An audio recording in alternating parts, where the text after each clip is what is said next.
The Most Holy Church of God in Christ Jesus is a religious organization established in the Republic of the Philippines on the 9th of May, year 1922, and is duly registered with the Securities and Exchange Commission with registry number 82613.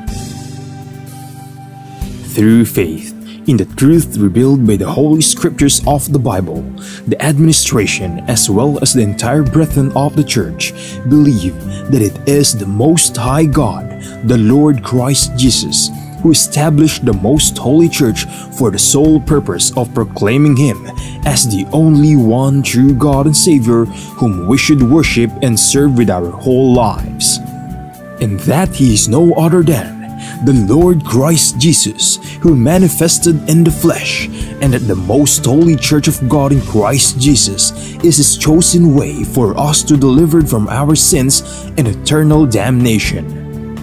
Therefore, since the Church was established, everyone who is called into the Church receive the divine obligation to partake in all evangelization efforts of the Church to fulfill the God-given commission to make disciples of all the nations. In that case, here is the vision and mission statement of the Church. Vision: the Most Holy Church shall be exalted for the glory of the Most High God. Mission: seed of one world, one nation. Core value: all members of the Most Holy Church are being taught and encouraged to live in agape. Agape is a Greek word which means perfect love and everlasting love. As the Bible further expounds, it is the kind of love that God has for all of us. In fact, God Himself is agape. Agape, or love, serves as the core value of the Church because love is the fulfillment of the law. Ownership and administration: the Most Holy Church of God in Christ Jesus fully believes and proclaims that her sole owner is no one but the Most High God. He is the only King who reigns all over the Church.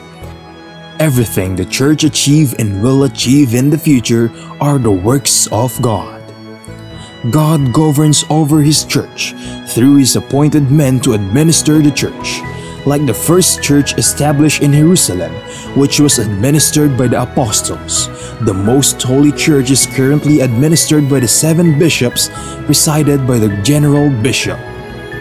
The Church administration oversees over the whole Church and through the appointed Council of Elders, composed by the presbyters and ministers who were appointed to administer congregation and ministries.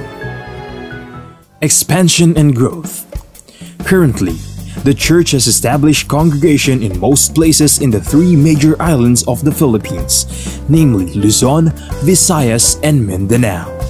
Also, the Church is making necessary preparation to intensify its expansion and establish congregation in all major cities and provinces in the entire country. There are also active congregation of the Church in other countries. In the United States of America, in Canada, in Australia, Hong Kong, in Singapore, Malaysia, United Arab Emirates, Japan, Taiwan, Kingdom of Saudi Arabia, Qatar, Belgium, Cyprus, France, Germany, Italy, Spain, and United Kingdom. The Most Holy Church of God in Christ Jesus is looking forward to aggressively propagate the gospel, to edify the Church in places where it was already established, and also to establish new congregation in other countries to complete the mission and fulfill the vision of the Church. Services: since the main purpose of the existence of the Church is to propagate the gospel to all nations, the Most Holy Church established various evangelization efforts of the Church to reach more people even in the farthest corners of the world. The church produces evangelization programs that are aired via radio, cable TV, and in different social media or online platforms. Radio stations, Philippines.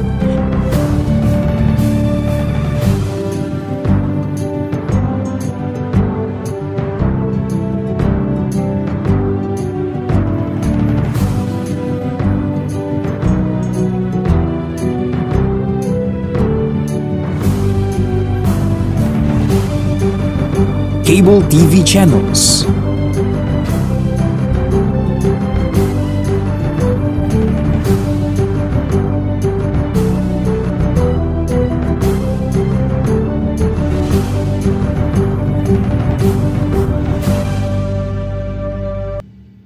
Online platforms, Facebook, MHC Media, YouTube, The Most Holy Church, official website, www.mostholychurch.com.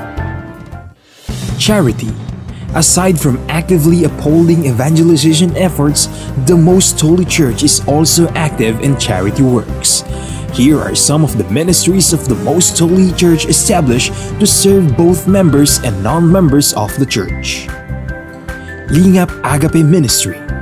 The church established the Lingap Agape Ministry, which engages in community services like goods and charity donations, feeding programs, blood donations, and other services to cater church members and non-members who are in need. Damayang Kristiyano.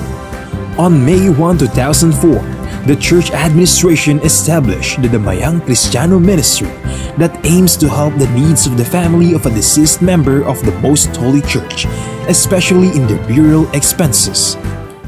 Schools. Pristine Heritage Academy, formerly known as Pristine Learning and Tutorial Center. The Pristine Heritage Academy was established by the Most Holy Church in February of 2009. The school is open to all church members and non-members alike for the fulfillment of a part of the Most Holy Church community service. Mahanaim Evangelical Academy. The church administration aimed to give standardized education and training to church members who aspire to become missionary workers and ministers of the church. Thus, in 2018, the church administration established the Mahanaim Evangelical Academy that provides classroom lectures and on-the-job training so that aspirants to partake in the Lord's mission may be molded to become a proud messenger of God. The Mahanaim Evangelical Academy mainly holds its training in Gabay Center, the training facility of the Most Holy Church located at Barangay Sumalo, Municipality of Hermosa, Province of Bataan, Philippines. The Centennial Celebration of the Most Holy Church. The Most Holy Church of God in Christ Jesus recently celebrated its 100th anniversary on the evening of the first day of May 2022 at the Gabay Center, the newly built facility of the church situated at Barangay Sumalo, Municipality of Hermosa, in the province of Bataan, Philippines. On the morning of the same day, the church held the inauguration and dedication of the Gabay Center. The Gabay Center is a training facility of the church built through the favor of God and the collective efforts of the entire brethren from around the globe. From the proud members of the church, we are inviting you to join us and be a member of the Most Holy Church of God in Christ Jesus, so that we may share the ever-abounding favor of God towards His beloved children.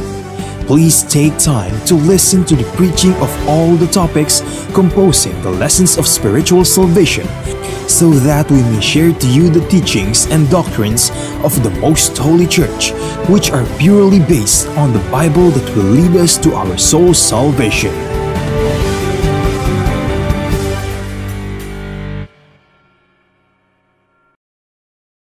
To know more about the church, you may visit our website at www.mostholychurch.com, or you may reach us through telephone number 6302-8255-6949.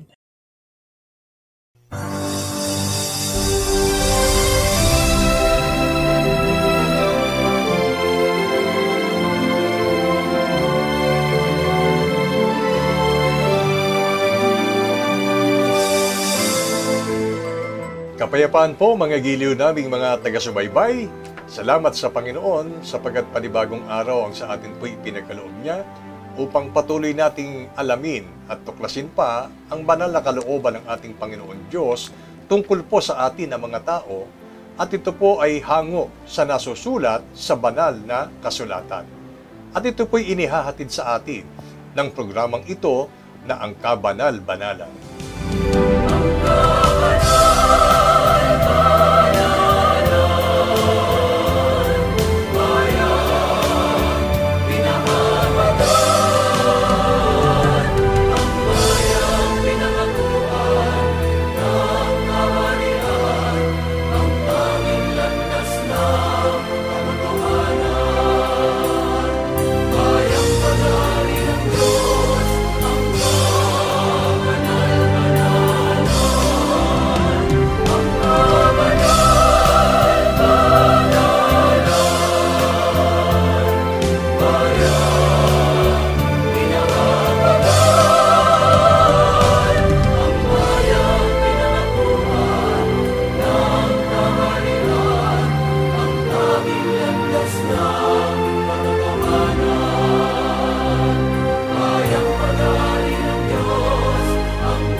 Ako po ang inyong lingkod, kapatid na Benhanan, at sa pagkakataong ito ay makakapiling po natin ang ating minamahal na kapatid na Neraya. Kapayapaan po, kapatid na Neraya. Kapayapaan din pong sumainyo, kapatid na Benhanan, at kapayapaan po sa inyo na aming mga mahal na taga-subaybay ng programang ito na ang Kabanal-Banalan. Sa pagkakataong ito, mga giliw naming mga taga-subaybay, ay pag-uusapan po natin at tatalakayin ang tungkol sa tinatawag na pagpapala. Sino mang tao ay hindi po tatanggi kapag ang pinag-uusapan ay pagpapala, sapagkat ito talaga ang ninanais at pinapangarap ng tao na magkaroon siya sa buhay na ito, ang pagkakaroon ng pagpapala. At alam niyo po ba, mayroong sekreto na ihahayag po sa atin mula sa banal na kasulatan kung papaano ang isang tao ay makatatanggap ng pagpapala, lalo pa nga ba't kung ang pagpapalang ito ay mula sa ating Panginoon Diyos na dapat po nating sambahin at kilalanin. Kaya ang paksa po ay may ganitong pamagat. Ang tahanan ng matuwid ay pinagpapala ng Diyos. Mga giliw naming mga taga-subaybay, sa paksa pa lamang ay magugunita na po natin na ang pagpapala ng Diyos ay nasa tahanan ng matuwid o nasa sambahayan ng matuwid. At upang malaman po natin kung paano ang isang tahanan o ang isang pamilya ay magiging matuwid sa harap ng Panginoon, atin pong pasimulan ang pag-aaral. Kapatid na Neraya, ayon po sa Biblia, ano po bang uring mga pagpapala ang maaaring matanggap ng tao mula sa ating Panginoon Diyos? Ang sagot po ng Biblia ay mababasa po natin sa sulat ng Apostol Pablo sa Roma Kapitulo 15, versikulo 27. Sa salin po ng Bibliang Revised Tagalog Popular Version. Malugod nilang ginawa yun at talaga namang dapat nilang gawin dahil ang mga hintil ay nakabahagi sa mga pagpapalang espiritual ng mga Hudyo. Marapat lamang na bahagi na nila ang mga Hudyo sa pamamagitan ng mga pagpapalang material. Sa talata pong ito na ating narinig na binasa ng kapatid na Benhanan, ay maunawa natin ang dalawang uri ng pagpapala na maaari pong matanggap nating mga tao. Katulad ng ipinapahayag ni Apostol Pablo sa talatang ito ay kanyang sinabi ang mga pagpapalang espiritual at ang mga pagpapalang material. Opo, ang dalawang uri ng pagpapalang maaaring ipagkaloob ng Diyos at maaaring matanggap ng tao, inuulit ko po, ito ay ang mga pagpapalang espiritual at mga pagpapalang material na noon ay natanggap ng mga unang naglilingkod sa Diyos katulad ng mga lahi ng mga Hudyo. At ganoon din ang mga hintil, may pagkakataon na sila ay tumanggap din ng mga pagpapalang material. Kaya yan po ang sagot ng Biblia tungkol sa mga uri ng pagpapala na maaaring makamtan nating mga tao. Tandaan po natin ito, mga giliw naming mga taga-subaybay, dapat po na maging maliwanag sa atin pong mga pananaw na hindi po dapat nakakulong ang kaisipan ng bawat tao na itutuon lamang nila ang kanilang pansin sa mga bagay na pagpapalang material. Sapagkat alinsunod sa atin pong narinig, maaari nating tanggapin ang mga pagpapalang espiritual din naman sa ating Panginoon Diyos. Kapatid na Neraya, ano po ang mahalagang kahingian upang ipagkaloob ng Diyos sa mga tao ang mga pagpapalang espiritual, gayon din ang mga pagpapalang material? Ang sagot po ng Biblia ay nakabatay sa isang mahalagang pagtuturo ng isang pantas na hari, ang Haring si Solomon. At ito po'y nasulat sa kanyang aklat na tinawag na Mga Kawikaan. Sa Kawikaan, Kapitulo 3, versikulo 33. Ang sumpa ng Panginoon ay nasa bahay ng masama, ngunit ang tahanan ng matuwid ay kanyang pinagpapala. Sa talata pong ito ay mayroong paghahambing na ginagawa. Merong tinatawag na bahay ng masama at tahanan ng matuwid. Ang Panginoon niya ay nagbibigay ng sumpa kapag ang isang tahanan o bahay ang naninirahan doon o mismo ang kanilang sambahayan ay gumagawa ng kasamaan. Subalit kapag ang isang tahanan sa pamumunan ng puno ng sambahayan o ng padre de pamilya kasama ang kanyang asawa at ang kanyang mga anak ay namumuhay sa katwiran, ang makakamit ng taong yon ay pinagpapalaan niya yung tahanan ng matuwid.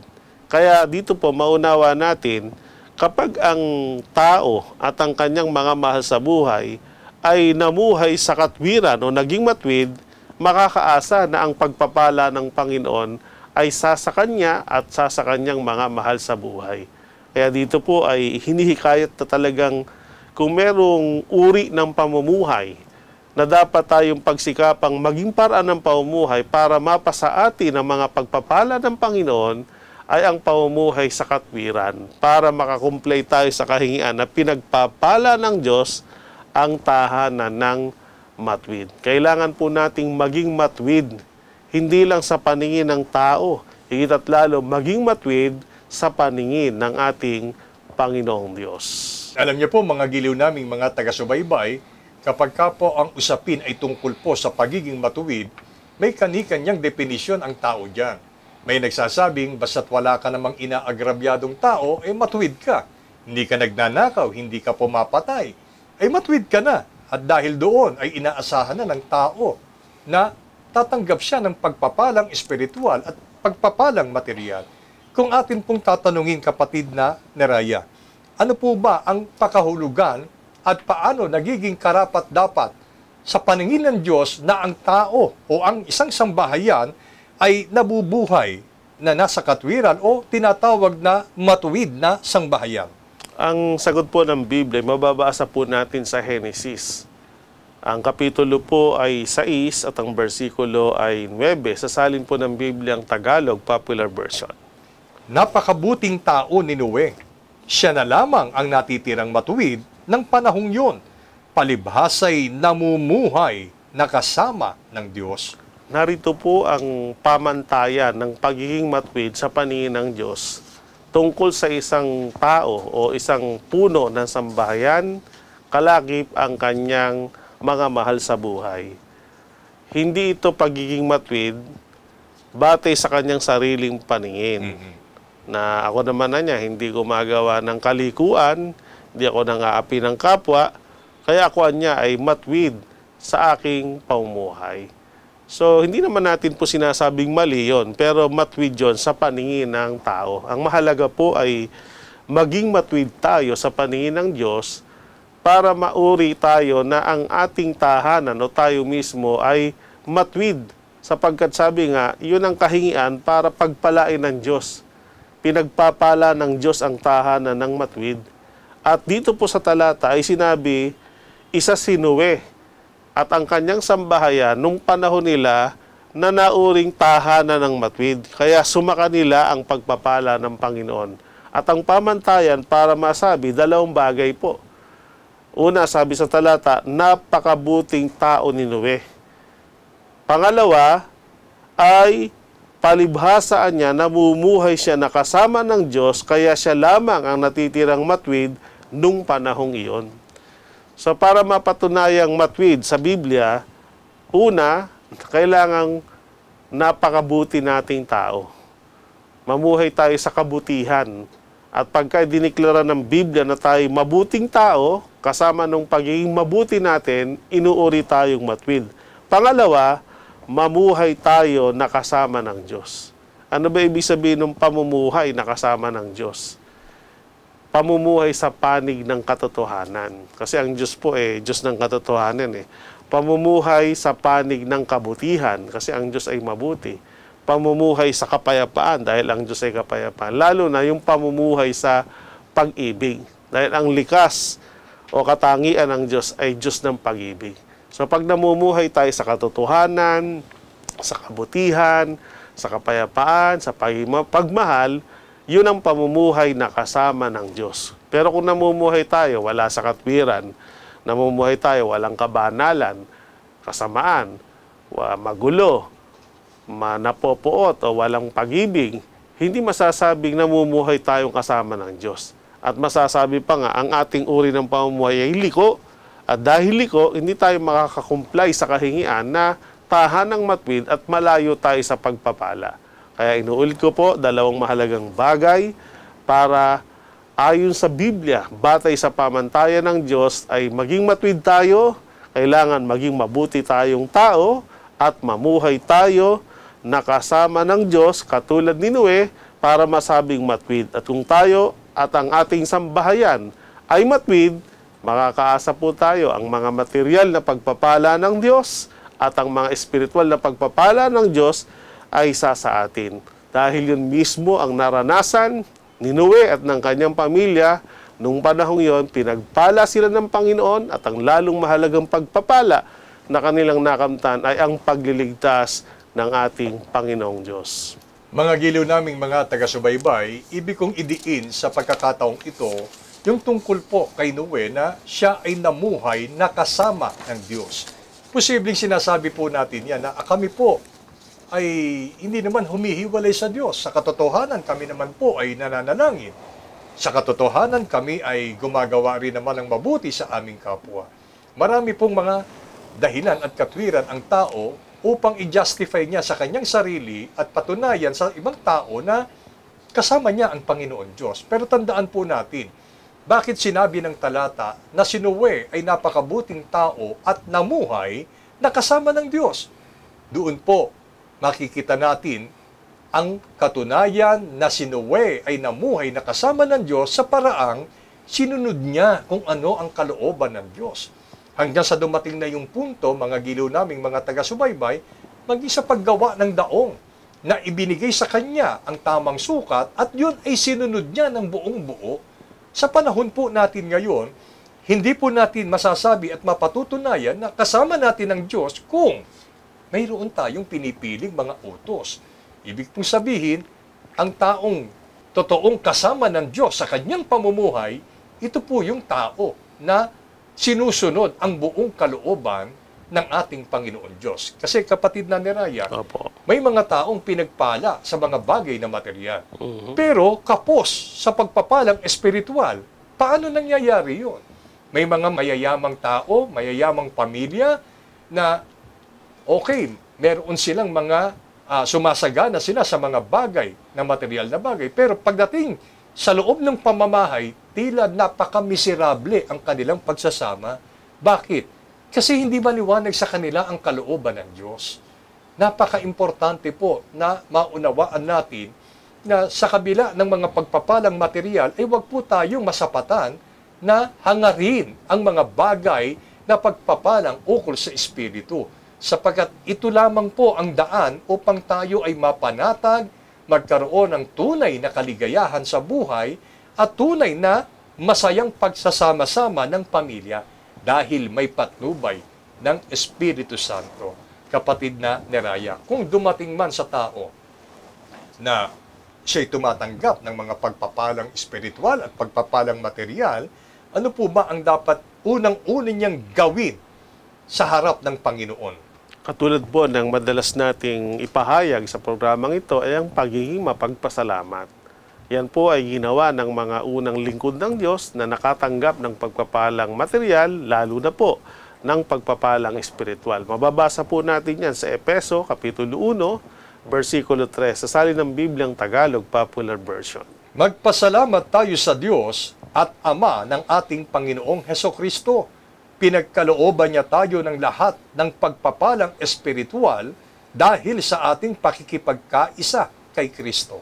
Narito po ang batayang talata na siyang dahilan kung bakit ang kapatiran ng kabanal-banalang Iglesia ng Diyos kay Kristo Jesus ay may ugali at gawi na pagiging mapagpasalamat, sapagkat ang isang mahalagang doktrina o aral ng Biblia na noon pa man ay tinuturo ng mga apostol at yan din po ay tinuturo natin sa kapatiran ay ang pagiging mapagpasalamat sa ating Amang Diyos na nagkakaloob ng lahat ng uri ng pagpapala, ma-material man o ma-espiritual. Kaya sabi ng Apostol Pablo, magpasalamat tayo sa Diyos dahil pinagkalooban niya tayo ng lahat ng pagpapalang espiritual dahil sa pakikipagkaisa kay Kristo. At tinalakay na rin po natin mga nakaraan yung kahalagahan ng pagiging mapagpasalamat. Katunayan niya ng pagtanaw ng malaking utang na loob sa Panginoon at katunayan na kung ano man meron tayo ay buong kapakumbaba ang tinatanggap natin na hindi dahil sa ating sariling kakayanan at kaalaman kaya ito napa sa atin, kundi iyon ay ipinagpala ng Diyos sa atin, bunga ng ating pagsunod at pagiging matuwid sa paningin ng ating Panginoon. Alam niyo po, mga giliw naming mga taga-subaybay at kapatid na ni Raya, hindi naman pulingid sa atin, na sa loob ng kabanal-banalang iglesia, may mga kapatid na talagang lumuluhod sa araw ng pagsamba sa isang parte ng programa ng pananambahan na doon ay inihahayag nila ang kanilang pagpapasalamat sa Panginoon Diyos. At kung tatanungin po natin sila, hindi ang lahat ng iyon ay masasabi nating tumanggap ng pagpapalang ukol sa material na bagay. Dahil marami rin naman tayong kapatiran na nasa kahirapan ng buhay. Pero ang ipinagpapasalamat po nila, mga giliw namin, mga taga-subaybay, ay tumanggap sila ng pagpapalang ukol sa Espiritu. Ang pagpapalang espiritual ay sapat upang ang tao ay maging payapa, maging masaya, at punong-puno ng pag-ibig sa kanyang kapwa. At ito po ay masasabi ko, mga giliw naming mga taga-subaybay, na sapat ito upang ang tao ay dumanas ng maginhawang kalooban sa kabila ng kasalatan nila sa buhay. Yun po ang sikreto. Kaya sabi ko po kanina, kapatid na ni Raya, na huwag tayong masapatan na sumasagana lamang tayo sa mga pagpapalang ukol sa material na bagay at pagkatapos ay wala naman tayong matanggap na pagpapalang espiritual. Sapagkat ang pagpapalang espiritual ang pumupuno sa lahat ng bagay, ng mga kulang natin sa material na bagay. Ito ang magpapaginhawa ng ating kalooban. Kaya kung tayo po ay nasa kahirapan na ng buhay, kung minsan nagiging dahilan ng tao yan, bakit ba magulo pamilya nyo? Paano hindi gugulo pamilya namin? Paano hindi kami magbabangayan? Paano hindi kami magmumurahan, magsusumbatan? Kapos kami sa pagpapalang material. Alam nyo po, hindi po yun ang totoong dahilan. Kapag ka po tinanggap natin ang pagpapalang espiritual, kahit po gaano tayo kahirap, maghahari ang kapayapaan at pag-ibig sa inyong tahanan. Kaya yun ang unang-una na dapat po nating pangarapin at pakanasain. Sapagkat kung sumasa atin na ang pagpapalang espiritual at namumuhay tayo na kasama ng Diyos, kasunod na lamang po yung pagpapalang material.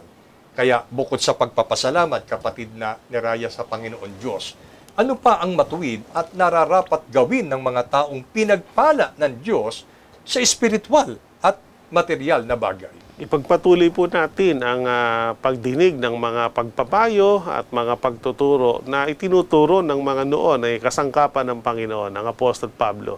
Narito po ang nararapat nating gawin bukod sa pagpapasalamat sa Diyos dahil sa mga material at espiritual na ipinagpala ng Panginoon. Mababasa po natin sa unang Timoteo, Kapitulo 6, versikulo 17 hanggang 19, sa salin pa rin ng Biblia na Revised Tagalog Popular Version.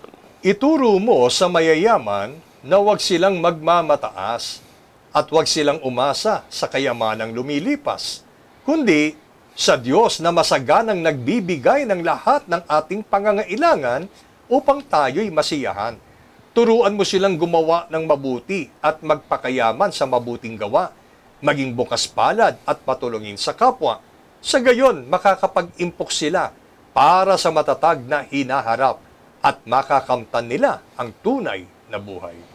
Narito pa po ang mga pagpapayo at mahalagang pagtuturo sa mga tao o sa mga lingkod ng Diyos na tumanggap ng mga pagpapalang material, lalo na po ng tumanggap ng mga pagpapalang espiritual. At dahil dito, nakapamumuhay tayo sa kasaganaan, mapamayaman material, mapamayamang espiritual. Ano po ang sabi? Turuan niya na una ay huwag magmataas o huwag magmamataas. Yan po ang una. Pangalawa ay huwag umasa sa kayamanang lumilipas. Sa halip ay umasa sa Diyos na nagbibigay ng sagana ng lahat nating pangailangan upang tayo ay mabuhay na nasisiyahan o masaya. At ang pangatlo, gamitin natin ang mga pagpapala, ang mga kaloob ng Diyos para lalo tayong maging mayaman sa mabubuting gawa. At ang pangapat, maging bukas ang ating palad o maging matulungin tayo sa kapwa. At pag nagawa natin ito, makakaimpukan niya tayo para sa matatag na hinaharap. At higit sa lahat, kakamti natin ang tunay na buhay. So ano po ba ibig sabihin ng unang bili na huwag magmamataas? Ang tendency po kasi sa tao, pagka mula sa pagiging mahirap o pangkaraniwan lang, ay bunga ng pagpapala ay umangat sa buhay, natutokso pong magmayabang. So ayaw po ng Diyos yun. Kaya minsan, pinagpala na sana nawawala pa. Kasi binabawi ng Diyos kasi hindi marunong mag-manage ng mga pagpapala ng Panginoon. Sa halip na manatili sa kababaan, sapagkat sabi sa Biblia, ang nagmamataas, binabagsak ng Diyos. At ang nagpapakababa, yun ang lalong itinataas ng Panginoon. Kaya huwag tayong magmamataas. Yun ang unang bilin. Kung tayo pinagpala, manatili tayo sa kababaan ng loob. Pangalawa, huwag dyan malagay ang ating pag-asa. Kasi yung mga material na bagay, lumilipas yan eh. Manatili ang ating pag-asa, hindi doon sa mga bagay na pinagpala sa atin. Dapat ang ating matibay na pag-asa ay nasa Diyos na nagpapala. Sapagkat ang Diyos niya, siya ang nagbibigay ng lahat ng ating pangailangan. Totoo po yan, material, lalo na ma-spiritual na pangailangan, material na pagpapala, spiritual na pagpapala, God will provide. Siya ang naghanda niyan at mapalad tayong tumanggap ng mga bagay na yan mula sa Panginoon. Kaya ingatan natin ang ating pag-asa ay huwag masalig sa mga bagay na ibinigay ng Diyos, kundi manatili ang ating pag-asa nakasalig sa Diyos na nagbibigay ng lahat ng bagay.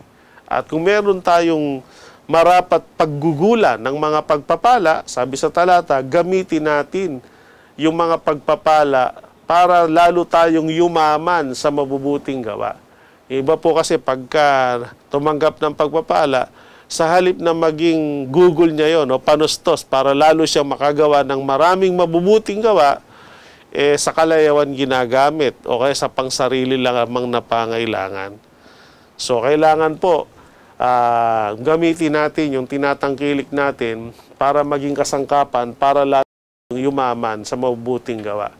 At ang ikaapat, maging bukas ang ating palad. Maging matulungin tayo sa ating kapwa, lalo na yung mga kapwa-tao nating nangangailangan. Huwag tayo magdadamot. Dahil ang Diyos nga, hindi tayo pinagdamutan eh. So, kung baga, kaya ka binless ng Panginoon para ma-share mo yung blessing na nasa iyo. Yun ang gusto ng Diyos. Hindi yung pagdating sa iyo, sasarilinin mo. Ayaw po ng Diyos yun. Dapat tanggapin natin tayo ang daluyan ng mga pagpapala ng Panginoon para makarating sa iba. Kaya lagi dapat bukas ang ating palad sa pagtulong sa nangangailangan. Tandaan natin, mas mapalad ang nagbibigay kaysa tumatanggap. Kaya buksan natin para lalo tayong pagpalain ng Panginoon. At pag nagawa natin yan, tayo rin ang makikinabang. Makapag-iimpok tayo anya ng tunay na kayamanan magiging matatag yung ating hinaharap. Ito talaga yung pagkakaroon ng magandang future. Kasi binibigyan mo ang Diyos ng dahilan para lalo kang pagpalain dahil marunong kang mag-manage ng mga blessing na ibinigay niya sa'yo. At ang higit sa lahat, pagdating ng takdang panahon, pamantayan din ng Diyos yan para makamtanan niya natin yung tunay na buhay. Sa makatid bagay, ang buhay na walang hanggan. Ito po ay mga salita ng mga pagpapaalaala po sa atin mga giliw naming mga taga-subaybay, sapagkat hindi po natin maikakaila, maging sa amin, na mula sa pagiging mahirap, siya po ay nagtapat sa Panginoon Diyos, na natili sa paglilingkod, at pagkatapos ay pinagpala ng Diyos sa mga bagay na material. Ang nangyari po na iba na.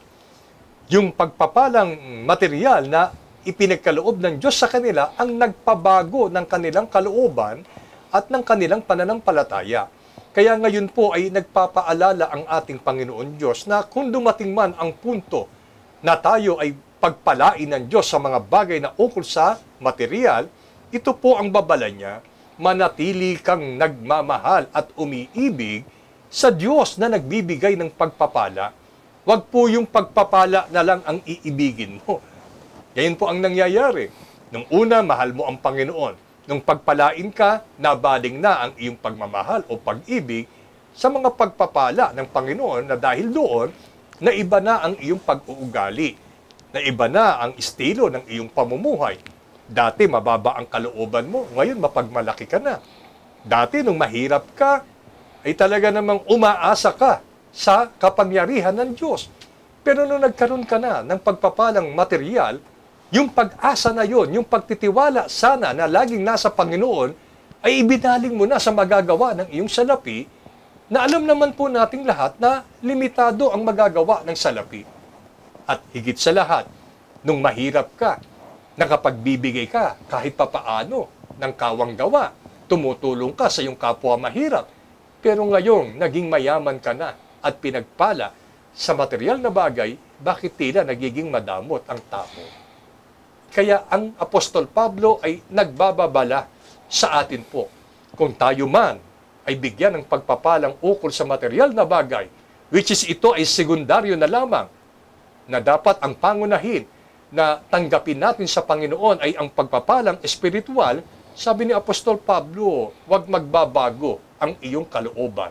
Huwag mababago ang iyong pananampalataya. Huwag mag-iiba ang iyong pag-ugali.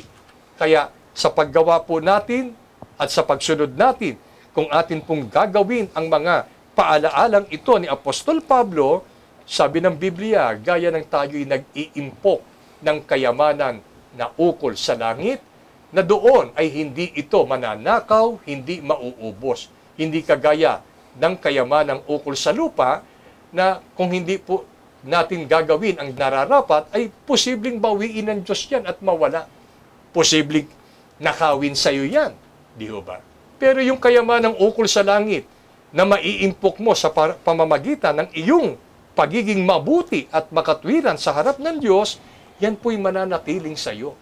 Kaya ngayon mga giliw naming mga taga-subaybay ay sinasabi po sa atin na katotohanang ang pagpapalang material ay ipinagkakaloob sa atin ng Panginoon, hindi para mabago at ilayo natin ang kalooban natin sa Kanya, kundi upang lalo nating ma-appreciate na kung sumasa atin ang pagpapalang espiritual, bunga ng ating pamumuhay, na kasama ng Diyos, ibibigay po sa atin ang ating mga pangangailangan sa buhay na ito. Ngayon, kapatid na Neraya, ano po ang patuloy na mararanasan ng mga taong matuwid? Ibig sabihin, mga taong namubuhay na kasama ng Diyos, maging ang kanyang mga mahal sa buhay. Ang sagot po ng Biblia ay mababasa natin sa huling talata ng talakayang ito sa Aklat ng Awit, Kapitulo 5, versikulo 12. Sapagkat iyong pagpapalain ang matuwid, O Panginoon, lilibirin mo siya ng paglingap na gaya ng isang kalasag. Narito po ang mabuting balita na inihahayag sa mga taong iningatan ng pagiging matuwid sa pamamagitan ng paggamit ng mga pagpapalang material, pagpapalang espiritual, batay sa kalooban ng Diyos, na naging dahilan para manatili silang napakabuti at mamuhay ng kasama ng Diyos para manatiling matwid sa kanyang pamantayan. Ano po ang ating narinig? Patuloy na pagpapalain ng matwid ng ating Panginoon. At bukod dito, lilibirin niya ng kanyang paglingap. So, ibig sabihin, pag tayo po ay iningatan natin ang pagiging matwid, binibigyan natin ang Diyos ng dahilan para lalo niya tayong pagpalain. Sabihin, continuous, tuloy-tuloy. Yung mga material na pagpapala ng Panginoon, lalo na yung mga espiritual na pagpapala ay gaya ng masaganang tubig na dadaloy sa ating buhay at sa ating mga mahal sa buhay. At bukod pa sa mga pagpapala, ang lalong mahalagang pangako ng Diyos, patuloy niya tayong lilibirin ng paglingap. Sabihin nung lilibirin, talagang yung paglingap, babakuran, no? Babakuran tayo ng paglingap ng Panginoon. Sa ibang salita nung lingap, yung favor ng Diyos nasa atin. At yun ang talagang napakagandang buhay. Ang magandang buhay, ikaw ay nalilibid o binabakuran ng pagkukupkop, yung kapaburan ng Panginoon ay sumasayo. Ang mga pagdalangin, ang mga kahilingan, at totoo nga po hindi mo pa hinihiling dahil alam na ng Diyos kung ano yung mga kailangan, ipinagkakaloob na sa atin. Mga giliw naming mga taga-subaybay, buong pagmamahal naming sinasabi sa inyo, tayo na po sa isang pagsasama-sama, sa isang iglesyang itinayo ng ating Panginoon Diyos. At mula po dito sa ating pagsasama-samang ito, ay tanggapin natin ang mga pagpapala, hindi lamang basta pagpapala, sumasaganang pagpapalang espiritual at ang kasunod nito ay ang mga pagpapalang material. Maranasan natin ito sa loob ng kanyang kabanal-banalang iglesia ng Diyos kay Kristo Jesus. Ito po ang tunay na layunin ng pagtuturong ito ng programang ang kabanal-banalan. Ang kayo po ay makapiling namin sa iisang iglesyang pag-aari ng Diyos. Na ito sana sa pamamagitan ng mga pagtuturong ito ang umakay sa atin at magkaroon tayo ng tamang pagpapasya na tayo man ay maging kaisang pananampalataya namin sa pamamagitan po ng pagtuturo sa inyo, sa inyong mga bahay-bahay, hindi lamang sa pamamagitan ng programang ito, kundi ang pagpunta ng ilang mga mangangaral po ng kabanal-banalang iglesia sa inyong pamamahay upang kayo ay turuan pa ng ilang mga bagay at dumating sa isang pagkakataong kayo po ay mahikayat, manampalataya at mabautismuhan sa kabanal-banalang iglesia ng Diyos kay Kristo Jesus. Ito po ang ipagpala sa atin ng ating Panginoon mula po ngayon at magpakilanman. Amen. Amen. Maraming tanong, maraming sagot, maraming haka-haka at maraming mga katha.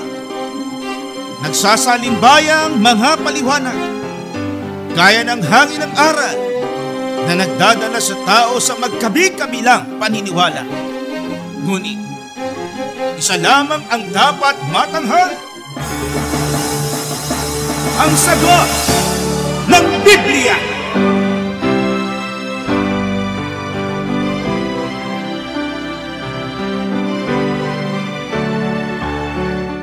Gaya po ng inyong narinig, mga giliw naming taga-subaybay sa palatuntunang ito na ang kabanal-banalan. Ang bahagi pong ito ng ating programa ay pinamagatan po nating ang sagot ng Biblia. Shalom and welcome sa ating pong palatuntunan sa portion na pinamagatan ang sagot ng Biblia. For your questions and answers, padala nyo lamang po dito sa mga kasunod o sa mga sumusunod na mga numbers po natin. 0927-140-3782, 0927-140-3782, 0909-555-5009, 0909-555-5009, 0991-419-2027, 0991-419-2027. Ating programa, again, everyday po yan, 6 to 6:30 in the morning. Yan po yung Mondays to Fridays na carried po ng himpilang DWBL 1242 sa ating mga talapitan. Sundays naman, like today, 4 to 5 in the afternoon. Saturdays and Sundays naman sa Kiss FM 7 to 8 in the evening. Kami po ang inyong mga lingkod at kapatid na Gabriel. At kapatid na Yushel. Sa paglilingkod na ito ay napapanood din po tayo, na susundan po tayo sa MHC Media Facebook page, ang Kabanal-Banalan Facebook account. Yan po yung sa presence po natin sa Meta or Facebook. At sa YouTube naman, The Most Holy Church YouTube channel. So, tayo na po, kapatid na Yushel. Opo. If you may, itong mga katanungan natin as prepared and collected from our listeners. So, unang question for today, mayroon bang Ash Wednesday sa Biblia? Ayan. So, kamakailan lang.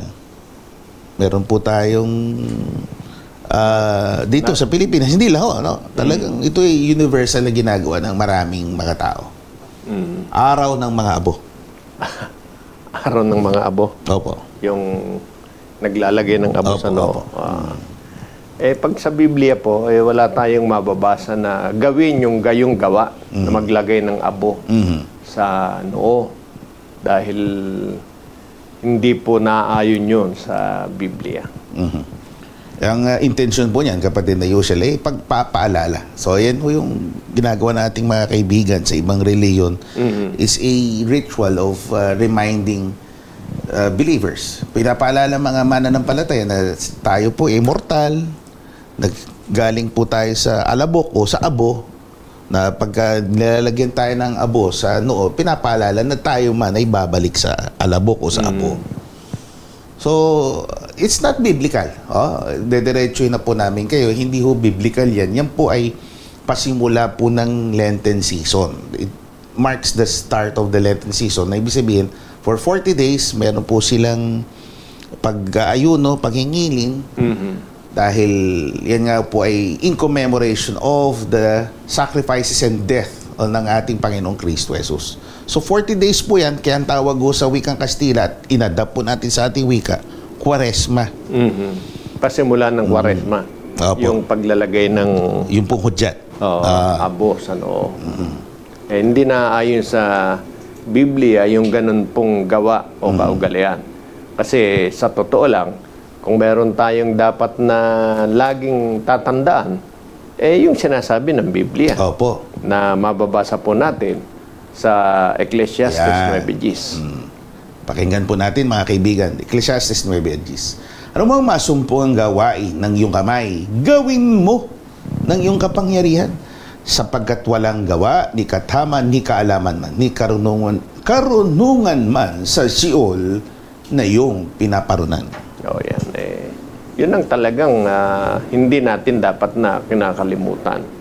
Dahil hindi sapat yung maglagay ka ng abo sa noo, pero patuloy ka pa rin sa hindi paggawa ng dapat gawin o tungkol sa paglilingkod sa Panginoong Diyos.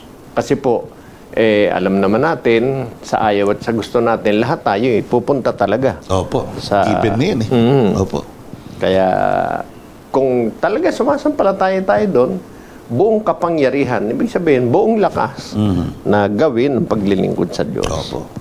At ika nga, ginagalang po natin yung paniniwala ng iba. Ngunit kung Biblia ang ating pagbabatayan, hindi na ho nangangailangan ng pisikal na pagpapaalala gaya na ginagawa nga ng iba. Manapa, yung ritual na yan, dahil nga wala sa Biblia, may mababasa po tayong references readily available sa internet kung saan galing po yung paniniwala na yan, na iniiwan namin sa inyo ang pagpapasya o paghatol. Kung yan ba kung hindi biblical, isang bagaling yan.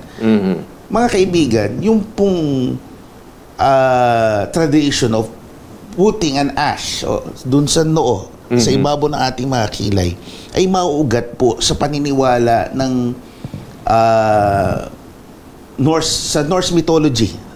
Yung mga ninuno ng mga taga-Europa gaya ng mga nasakop nito sa Inglaterra, sa Scandinavia, itong tinatawag na Vikings. Yung mga Vikings, mga mauuring barbaro na galing sa karagatan, na sila mga mananakop, sila po yung mga sundalo, ika nga, warriors, na naniniwala nga sila sa mitolohiyang ito na kung saan pag naglalagay sila ng abo sa noo, ito ay para hingin ang proteksyon ng kanilang Diyos na pinangalanan si Odin.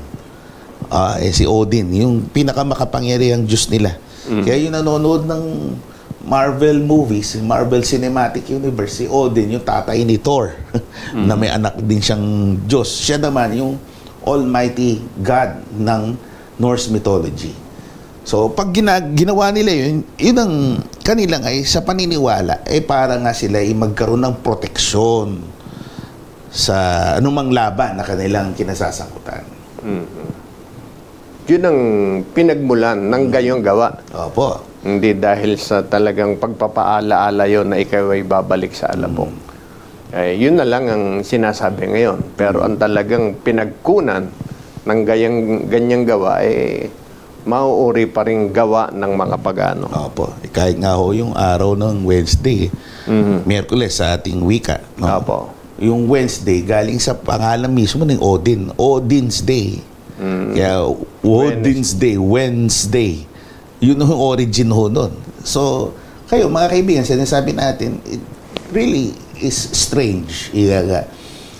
Pwede tayo mapag-isip bakit ginawa ng Miyerkules ang paglalagay ng abo? Na yung araw na yun, ipinangalan pa sa isang Diyos ng Norse mythology ng pangalan ay Odin. Nasa sa inyo na po, gaya na sabi natin kanina, nasa sa inyo po ang pagsusuri ng pinanggalingan ng kaugalian ito ng paglalagay ng abo sa noo. Na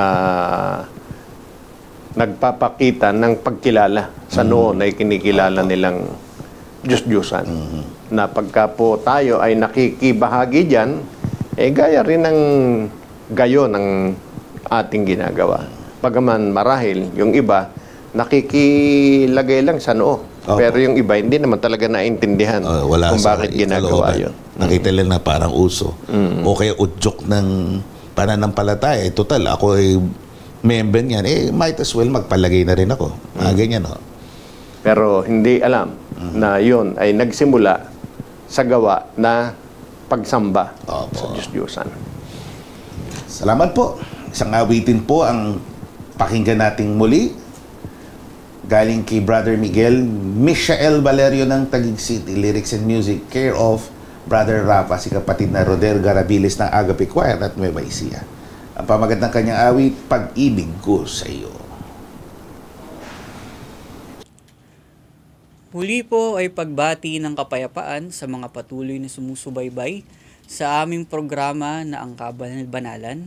Ako po si kapatid na Michael Valerio o Brother Miguel sa loob ng Kabanal-Banal na Iglesia ng Diyos kay Kristo Jesus. Ako po ay muling maghahandog ng likhawit na may pamagat na Pag-ibig ko sa iyo na siyang isinulat at binigyan ng tono ng kapatid na Rodel Garabiles o Brother Rapa sa loob ng Kabanal-Banal na Iglesia.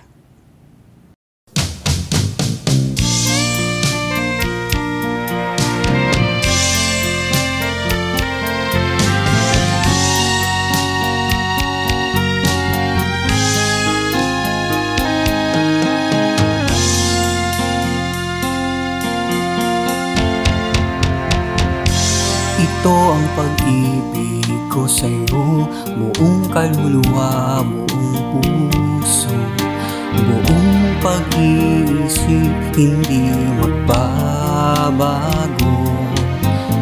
Una at higit ka sa buhay ko,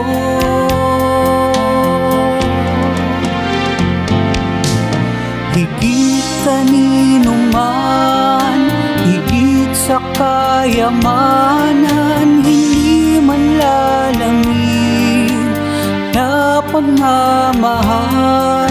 Ang alab ay walang hanggan.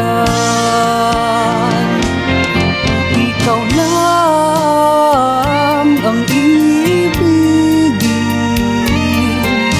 walang ititira para sa akin.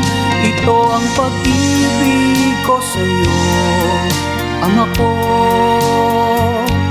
Hari ko, Panginoon.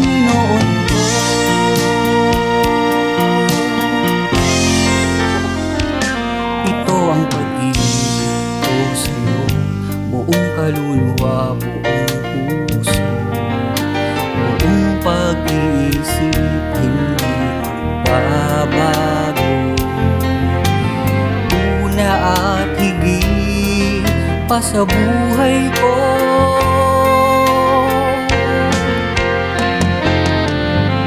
Higit kanino man, higit sa kayamanan, hindi man lalamig na pagmamahal.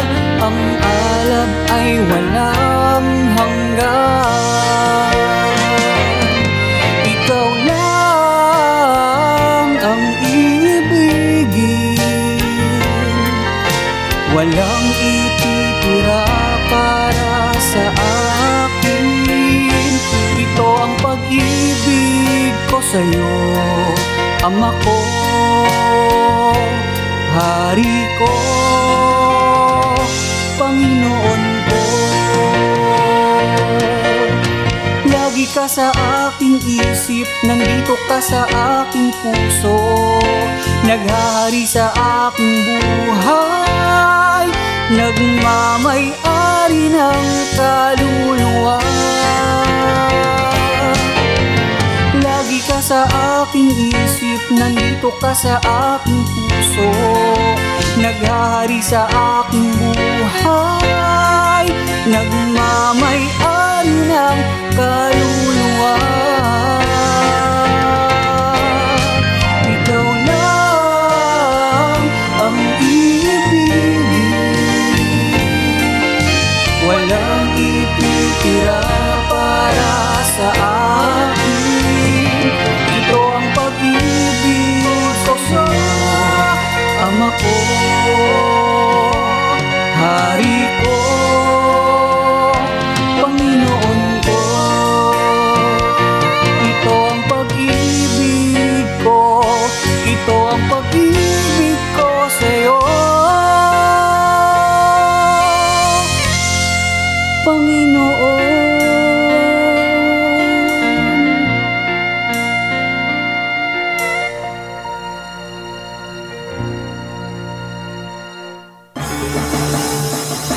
Ang sagot ng Biblia. Salamat po, kapatid na Yushel. Magandang tinig ng ating kapatid. Parang taga-bungabon, ano? Opo. Yung mga taga Nueva Ecija talaga, kakaibang binigay na talento ng Diyos. Pagpalain po kayo, mga kapatid namin dyan.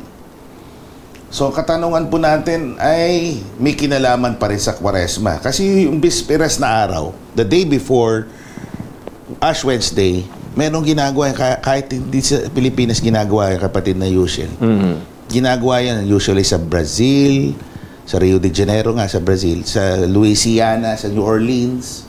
Itong tinatawag na Mardi Gras. Ayan, ang tanong, ano ba itong Mardi Gras? At biblical ho kaya itong Mardi Gras? Ayan, ang nakikita nyo sa screen, Mardi Gras, yung spelling may S sa dulo, silent ho yan. Mardi Gras, French, for Fat Tuesday, matabang Martes. Talagang matindi, no? Sa Biblia, ang katapat po ng ginagawang ganyan, yung Mardi Gras, yung pagkain na walang patumangga. Walang habas. Basahin natin. Isaias 22 at 13. Narito po ang ngayon mababasa natin. The Bible frowns on this tradition, ika nga. Narito, kagalakan at kasayan, pagpatay ng mga baka at pagpatay ng mga tupa, pagkain ng karne, pag-inom ng alak. Tayo magsikain, magsiinom, sapagkat bukas tayo ay mga mamatay. Gaya ng iniisip nila, hindi na nila magagawa yun bukas. Kaya dahil hindi na natin magagawa ito, pagkain, pag-inom, at kung ano-ano pa, gawin na nating lahat ngayon. Magpakasawa na tayo. Dahil nga, may mga terminong nanig ako sa inyo minsan sa ganitong casual na usapan. Ano yung unli? Unli eating. Apo. Yung uso ngayon. Hindi ho natin sinasabing bawal yung buffet. Yung sinasabi ho, yung paniniwala po kasi, yung belief, yung may kinalaman sa spirituality natin na kaya lang natin ginagawa yan, dahil papasok na tayo sa Lenten season, meron tayong pag-aayun at pangingilin, yung days of fasting and abstinence. Ayun yung ginagawa po nila. Kaya nakikita nyo, may mga carnival, yung mga sayawang samba music, yan ginagawa ko sa Brazil. Kasama yung kainan dyan na talagang gamit ko. Walang habas na salita. Walang habas na... Walang patumangga. Sinisimangutan ng Biblia yung ganyang kaisipan, ganyang pag-uugali. Na tila baga, sige, todo na to. Bukas, pag-aayuno na. So again, pakinggan natin ang huling awitin for today ni Brother Michael Valerio, ang kanya awitin, Panginoon, iniibig kita. Lyrics and music, courtesy of Sister Joanna. Parehas sa Joanna pangalan na magkaibang tao, Mary Joanne Frias and Joy Da Cruz. Pakinggan natin muli si Brother Miguel. Muli po, bumabati po ako sa inyo ng kapayapaan.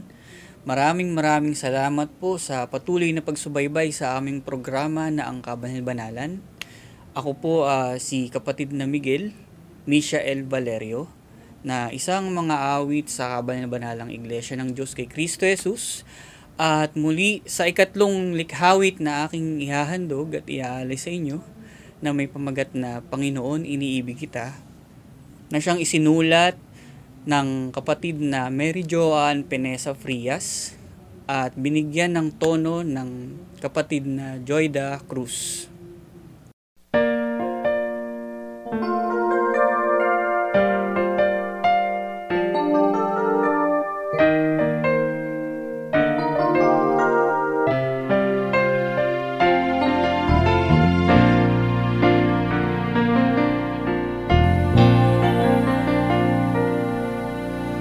Ang iyong dugo ay natigis dahil sa aming mga sala. Lahat iyong tiniis kahit hindi ka nagkasala. Marapat bang hindi ko gantihin ang iyong mga dusa? Gayong dahil sa pag-ibig, ako ay naging tagapagmana.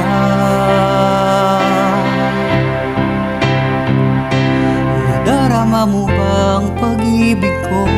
Tapat na paglilingkod ang alay ko.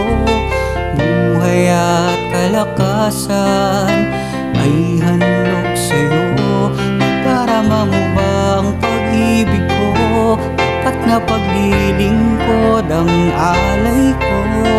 Buhay at kalakasan ay handog sa'yo. Tanggapin mo, Ama, ang pakiusap ko.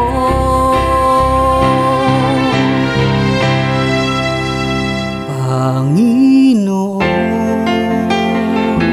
iniibig kita. Buong puso, isip, lakas at kaluluwa. Salamat sa dakilang hiwaga na ipinaunawa.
pananampalataya, pag-asa at pag-ibig. Panginoon, iniibig kita, buong puso, isip, lakas at kaluluwa. Salamat sa dakilang hiwaga na ipinaunawa. Ngayon ay taglay ko ang pananampalataya, pag-asa at pag-ibig.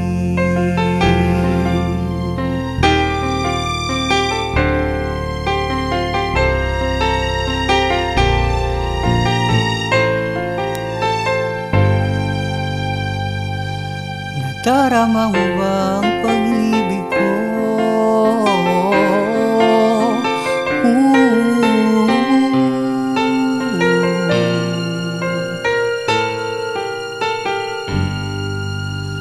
Panginoon.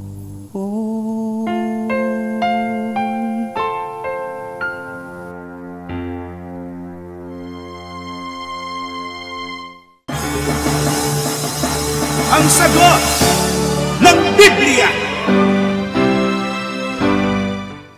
Ayan, thank you again.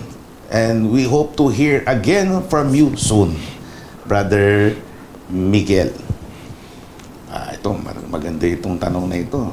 Sinasang-ayunan ba ng Biblia ang pag-aasawa ng marami? Polygamy, kapatid na Yushel. Hindi po. Dahil yan ay labag sa Biblia at bagaman yan doktrina na pinapahintulutan ng iba sa kanilang pananampalataya. Sa Biblia po, hindi yan itinuturong doktrina. At yan matitiyak po natin. Deuteronomio 17:15 kasama po ang 17. Ay ilalagay mo ngang hari sa iyo, yaong pipiliin ng Panginoon mong Diyos na isa sa iyong mga kapatid ang ilalagay mong hari sa iyo. Hindi mo mailalagay sa iyo ang isang taga-ibang bayan na hindi mo kapatid. 17. Ni huwag siyang magpaparami ng mga asawa upang huwag maligaw ang kanyang puso, ni huwag siyang magpaparami ng pilak at ginto. Yun. Hindi lang asawa, no? Pati pilak at ginto. So, ang dahilan, baka maligaw siya. Kaya hindi dapat na magparami ng asawa ayon sa itinuturo ng kasulatan. Kaya kung meron pong sa kanilang pananampalataya, pwede, sa Biblia po ay hindi po ipinahihintulot ang bagay na yon. Hanggang sa panahong Kristiyano, sinabi rin yan ni Apostol Pablo. Pakinggan po natin. Kay Tito, liham niya kay Tito, sapagkat dapat na ang obispo ay walang kapintasan, palibasa siya'y katiwala ng Diyos, hindi mapagsariling kalooban, hindi magagalitin, hindi manggugulo, hindi palaaway, hindi masakim sa mahalay na kapakinabangan. Sa lahat ng mga bagay, magpakilala kang ikaw ay isang uliran sa mabubuting gawa. At sa iyong aral ay ipakilala mo ang iyong walang kamalian, ang kahusayan. Yan ang kadahilanan. Dahil ang obispo na sa ibang version, mababasa natin, ang mga tagapangasiwa, kaya kailangan asawa niya, isa lang. Kasi maliwanag naman, dapat na maging uliran. Ibig sabihin ng uliran, tularan. Ano yung tutularan sa kanila? Yung mabuting gawa. Ano yung mabuting gawa na isa sa mabuting gawang tutularan sa kanila? Yung pag-aasawa ng hindi marami. Isa lang. Kaya kung yun dapat na maging uliran sila, yung mga tagasunod, gayon din ang nararapat. Kaya hanggang sa panahon natin, nananatili ang pag-aasawa po, hindi pwedeng marami. Isa lang. So, kung sa iba, pinapayagan yun, paniniwala nila yun. Particular, may termino na, polygamy is either male or female. Polygyny Ibig sabihin, yung lalaki lang ang pwedeng magkaroon ng asawa. Dito sa Pilipinas, may sinasabi nila hanggang 5 kung kaya. Pero ayon dun sa pangkalahatang utos sa kanila, ang pahintulot ng pagkakaroon ng pantay-pantay na tinatratong mga babae bilang asawa, ang exception ay dapat oppressed na orphans, mga ulila na alangan ng buhay. Nga argabyado sa buhay.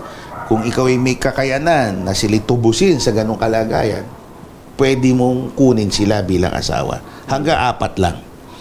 Pero sa Biblia nga, kung tayo mananampalatayang Kristiyano, hindi ho yan kasama sa ipinapahintulad ng Biblia. Opo. Ang sagot ng Biblia.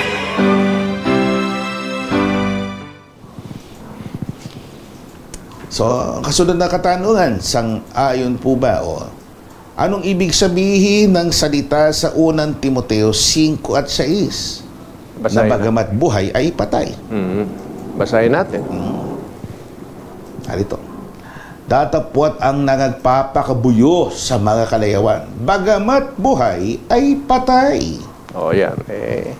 Si Apostol Pablo po ang nagsalita niyan. Pagka nagpapakabuyo, ibig sabihin nung nagpapakabuyo, yun na ang pinayagan niyang umiral sa kanyang sarili. Pagka ang kalayawan ang pinayagan ng taong mamayani sa kanyang buhay, sa kanyang sarili, o ayan, kahit siya'y buhay, sa harap ng Diyos, siya'y patay.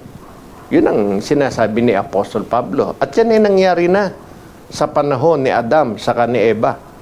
Tingnan po ninyo. 2:16 hanggang 17 na Genesis, at inuutos ng Panginoon Diyos sa lalaki na sinabi, sa lahat ng punong kahoy sa halamanan ay makakakain ka na may kalayaan.